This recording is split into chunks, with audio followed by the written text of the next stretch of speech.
Hey everyone, and welcome back to Dad to Dad. Now listen, if there's one thing I've come to realize over the years is that communication isn't just a soft skill, it's a survival tool.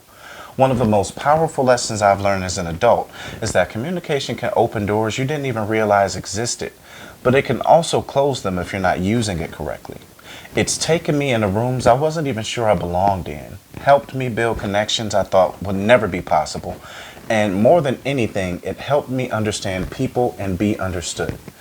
And the more I thought about it, the more I realized if I could teach this to my daughter, that same skill, if I could give her that gift now while she's still growing, it could potentially drastically improve her future standings, whether it be socially, emotionally, or even professionally.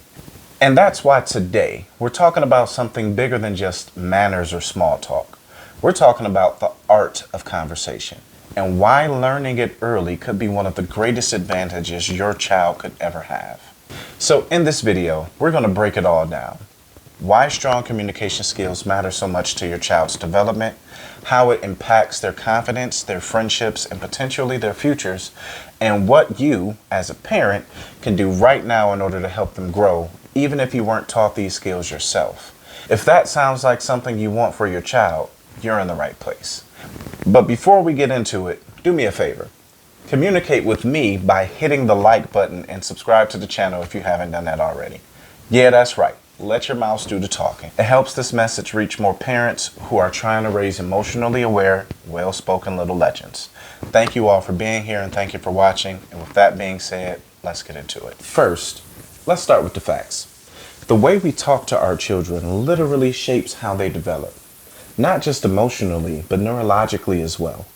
A study from MIT found that children who engage in more back and forth conversations with adults show increased activity in the Broca's area. I know, it took me a minute to figure out what this word was too, but I'm going to tell you. This is the region of the brain that's responsible for language production and processing.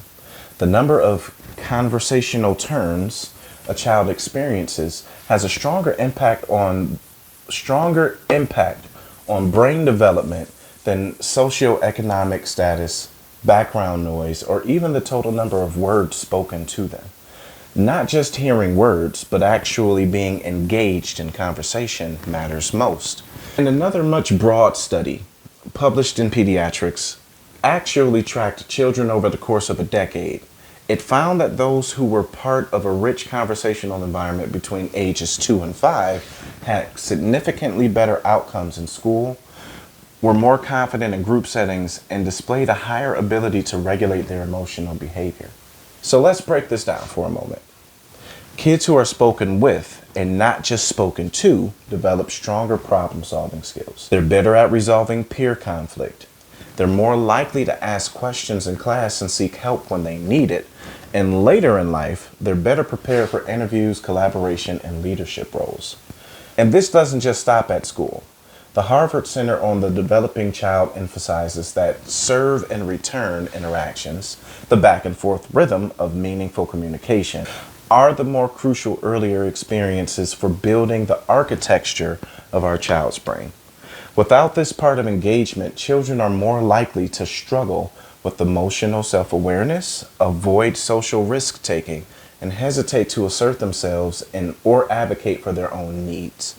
And those patterns, they don't just magically disappear when they turn 18. They grow with them. That's why conversation isn't just a parenting nicety. It's a core skill we need to start developing and start to building in them right now. Every dinner table story, every question we pause to ask, every feeling we invite them to explain, all of it becomes the framework they'll carry into adulthood. Conversation builds confidence, critical thinking, social intuition, and empathy, and yes, even academic success. So that is kind of included. But it's one of the most underestimated predictors of long-term well-being. And one of the easiest things to nurture once we actually become intentional about it. So here's the thing. Not every quiet kid is just shy. Not every loud kid is confident. And not every funny, outgoing class clown type is actually comfortable being known. When kids don't have the language to process how they feel or the permission to use it, they start adapting. And those adaptations, they often become walls. For some kids, the wall looks like silence. They keep their heads down, stay out of the way, and internalize the message for being small, invisible, or agreeable is the safest way to exist. You'll hear teachers say things like, they're so well behaved, when in reality, that kid might be anxious, uncertain, and emotionally isolated. Other kids swing the opposite direction. They interrupt, they shout, they argue, not because they're disrespectful, but because they're operating out of reaction, not understanding. They've learned that the loudest voice is the one that gets heard, even if it's not saying much. And then you have the kids who overperform. They're polite, they're articulate, on task, but emotionally they can be withdrawn. They don't ask for help, they don't voice disappointment, they don't correct misunderstandings because somewhere along the way they picked up the belief that being low maintenance makes them more lovable. They grow into adults who avoid job opportunities because they're afraid of interviews, stay in uncomfortable or toxic relationships because they don't know how to advocate for themselves, struggle in leadership roles because collaboration feels threatening instead of empowering, or simply live with the low-level fear of being misunderstood. The National Institute of Mental Health notes that social anxiety disorder often begins in childhood or adolescence and is heavily tied to underdeveloped communication competence. And it doesn't just affect socializing, it impacts job performance, mental health, and overall life satisfaction. Even in children who don't meet clinical thresholds, lack of conversational experience leads to measurable gaps in conflict resolution, boundary setting, emotional resilience, and group participation. The good news, though, kids are wired to learn fast, especially when they feel safe. You don't have to undo everything right now. You just have to open the door, give them language, and walk alongside them while they practice using it. Because all of us have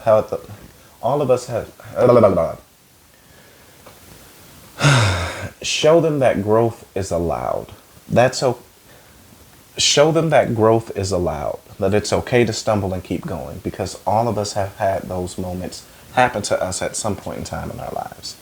Then, number 7, and we're getting ready to close. I know it's a lot. But number 7, real stories. And talk about the characters. Ask, how do you feel, or how do you think that character felt? Oh, shoot. And number 7, we getting ready to close it out. Y'all don't need to know that. And number 7, read stories.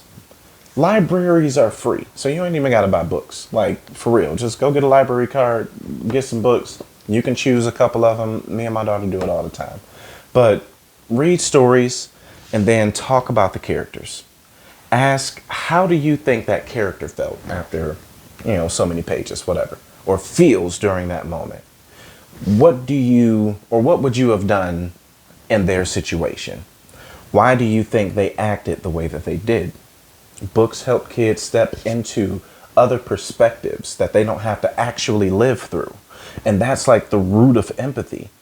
And realistically, it's a very powerful conversation that you can actually have with your kids. And then the last one, 8, celebrate effort, not just polish.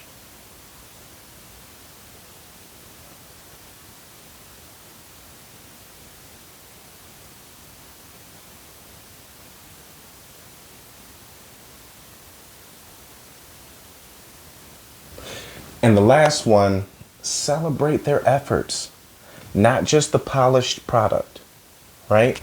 And what I mean by that is when your kid speaks up, even if it's not perfect, notice that. Accept that. Actually congratulate them on that. I mean, you ain't got to throw a pizza party or nothing, but let them know that their voice is welcome, that they have to, let them know. No, we can keep that part because that was That what they say, no, that what they have to say matters, even if it's messy or they're unsure about it. That's how confidence is built. Not all at once, but moment by moment.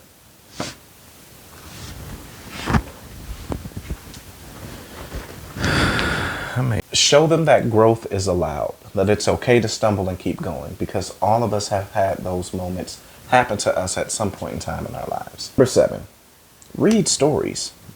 Libraries are free, so you ain't even got to buy books. Like, for real, just go get a library card, get some books. You can choose a couple of them. Me and my daughter do it all the time.